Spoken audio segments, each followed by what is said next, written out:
नमस्कार मंडळी, आज बनवणार आहोत आलू वड्या। त्यासाठी आलूची पानं स्वच्छ धुवून त्यांना लाटण्याने लाटायची, म्हणजे त्यांच्या शिरा असतात ते एकदम नरम होतात।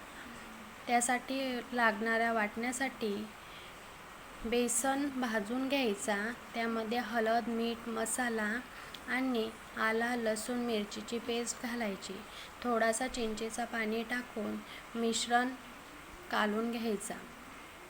तो मिश्रण एक मोठा पान घेऊन त्यावर लावायचा। त्यानंतर पुन्हा पान ठेवून पुन्हा तो मिश्रण लावायचा। असे 5 ते 6 पानं घेऊन मिश्रण एकावर एक लावायचे आणि व्हिडिओत दाखवल्याप्रमाणे त्याची घडी करायची। म्हणजे जेवढी टाईट घडी करू तेवढ्या आपल्या आलूवड्या चांगल्या आणि घट्ट होतात, म्हणजेच तळताना सुटत नाही। अशा प्रकारे होतात। असे 2 ते 3 गोले केले की त्यांना स्टीमच्या भांड्यामध्ये ठेवून किंवा आपल्या घरात असलेल्या पातेल्यामध्ये पाणी टाकून गरम करत ठेवायचे। त्यावर जाळी ठेवून त्यामध्ये अशा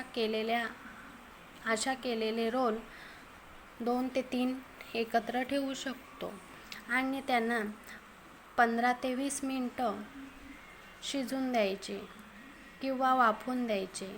ते वाफवल्यानंतर 1 ते 2 तासासाठी फ्रीजमध्ये ठेवून सेट होण्यासाठी ठेवायचे।